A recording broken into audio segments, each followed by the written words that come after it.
সিরিয়ায় আসাদ সরকারের পতনের প্রায় 1 মাস পেরিয়ে গেলেও এখনও নিখোঁজ বহু মানুষ।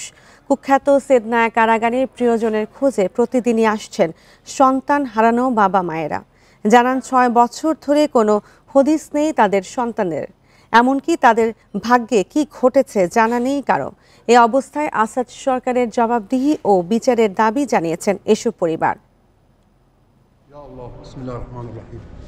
সিরিয়ার কুখ্যাত কারাগার হিসেবে পরিচিত সেদনায়া কারাগার আসাদ সরকারের পতনের পর কারাগারটি খুলে দেওয়া হয়। প্রিয়জনের খোঁজে সেখানে জড়ো হয় হাজারো মানুষ। কারাগারের সামনে রাস্তা যেন পরিণত হয় মিলন মেলায়। তবে সবার ভাগ্যে প্রিয়জনকে খুঁজে পাওয়ার সুখকর ঘটনা ঘটেনি। তাদের মধ্যে একজন ইবতেসাম আল নাদেফ। সন্তানের খোঁজে প্রায় 1 মাস পরও যান খালি কারাগারে। ভেঙে পড়েন কান্নায়, তার হাহাকারে ভারী হয়ে ওঠে চারপাশ।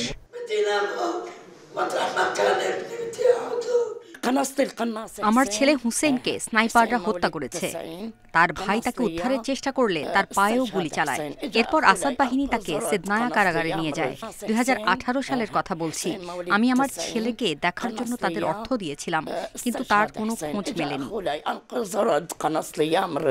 ইবতেসামের মতো অবস্থা ইব্রাহিম দারাজিরও। তিনিও 6 বছর ধরে ছেলে ওমরের খোঁজে মরিয়া। আসাদ সরকারের পতনের পর সেদনায়া কারাগারে যান ইব্রাহিমও। টানা 2 দিন সেখানে থেকেই খুঁজেছেন নিখোঁজ ছেলেকে।